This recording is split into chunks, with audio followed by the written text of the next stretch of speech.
Bom dia, bem-vindos a mais uma aula do cursinho Ideia. Nessa aula de Química vai ser a terceira e última aula de Termoquímica.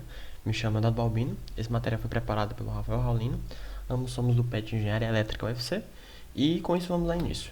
Nessa terceira e finalmente, última aula de Termoquímica, a gente vai dar só uns conceitos básicos, vai ser menor do que as demais. Um desses conceitos é a entropia. É definida como entropia o grau de desordem ou aleatoriedade de um sistema, sendo simbolizada por S, e sua unidade padrão é Joule por Kelvin. Bem, vou continuar lendo, né? Depois eu explico um pouquinho mais.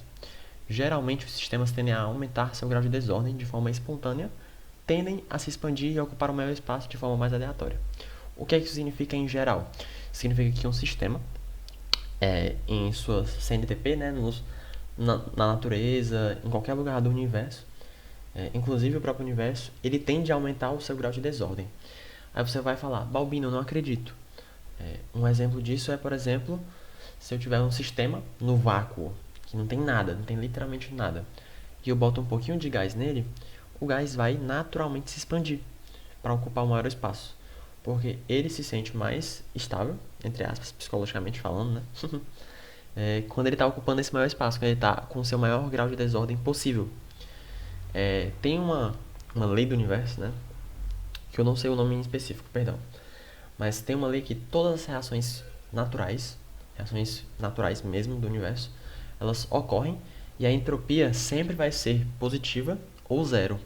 Ou seja, tudo que acontece naturalmente tende a aumentar a entropia ou mantê-la da mesma forma.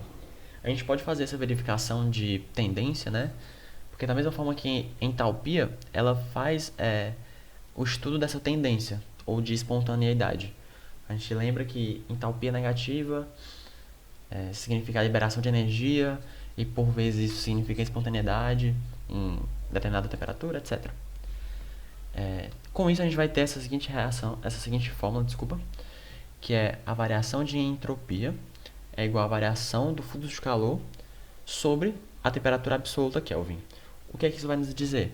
A gente vai inserir, ou seja, a quantidade de calor, no caso, a gente vai inserir uma equação termoquímica sobre a temperatura onde é que ela está ocorrendo e ela vai nos jogar a entropia. E o que é que essa entropia vai significar? Vai significar a tendência, se ela é, literalmente esse é o nome, certo? Entropicamente favorecida de acontecer ou não. É uma das determinações de medida de espontaneidade. Tal como a entalpia, a entropia também por natureza, quando a gente está comparando o antes e o depois, ela é calculada a variação dela, o depois antes do início, que é os produtos menos reagentes. Diferente da entalpia, quando a entropia ela é positiva, significa que ela é favorecida. Por quê? Porque significa que os produtos aumentaram em entropia em relação aos reagentes. E como a gente disse, eles tendem a se expandir, a ocupar mais espaço, ou seja, eles tendem a aumentar o grau de desordem, eles tendem a aumentar a entropia. Então vai mostrar assim, realmente eles estão o mais próximo que a entropia pode verificar de espontâneos. Juntando, aqui está uma representação gráfica de um sistema de menor e maior desordem.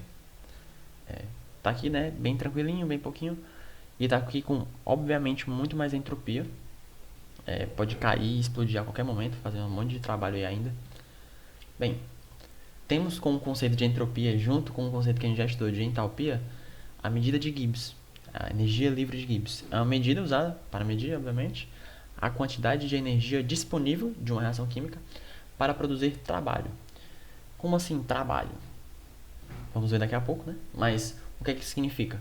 Significa que ela possibilita para a gente a determinação se uma reação é espontânea a uma determinada temperatura Kelvin. Ela vai mostrar se a reação de fato vai ocorrer.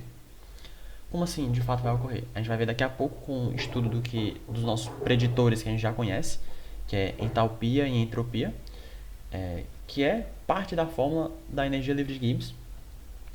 E como assim trabalho? A gente tem essa noção de que quanto mais, entre aspas, né, não existe isso porque não é gramaticalmente correto, mas quanto mais espontânea, né, a energia livre de Gibbs, mais trabalho essa reação química vai produzir. E vice-versa, quanto mais trabalho ela vai produzir, mais, entre aspas, espontânea ela vai acontecer. Temos aqui umas características de sinais. Aí você pensa, não entendi de onde é que vem esses sinais. Bem, é bem tranquilo aqui. A gente vai usar nossos preditores. Como assim? A gente sabe os favorecimentos tanto entálpicos quanto entrópicos. Como assim? Se a entalpia for negativa, significa que ela diminuiu de energia, significa que ela está entalpicamente favorecida, e aqui vai ser um sinal de menos, certo? Peraí. Vai ser um sinal de menos a entalpia. Já entropia, a gente sabe, se for favorecida, a entropia dos produtos vai ser maior do que os reagentes, então a entropia vai ser positiva. Só que a gente sabe que positivo com negativo vai dar, obviamente, negativo. Então, menos com menos vai dar negativo. Então, a gente sabe que favorecido e favorecido vai dar 100% espontâneo no máximo que a gente pode prever, né, com esses preditores. Isso vai representar que quando a energia livre de Gibbs é negativa, ela vai ser espontânea sempre, independente da temperatura, já que a gente sabe que a temperatura é absoluta. Então, se aqui for 0, né, a gente sabe que vai acontecer. Se aqui for 1, se for 10, 20, 1000, ele não pode ser negativo nunca, então ela vai ser espontânea sempre, certo?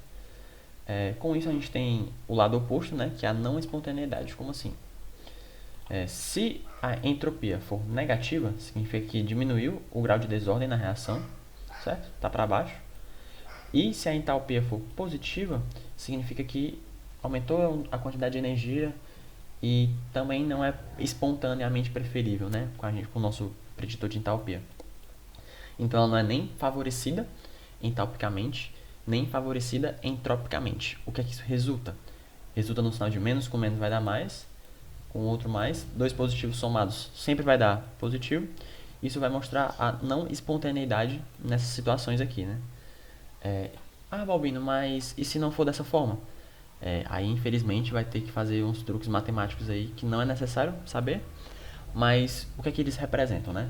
Se isso aqui for um valor diferente, né, que a gente pode ser, por exemplo, menos com mais aqui, que é menos com menos, que é favorecido entropicamente, mas não entropicamente.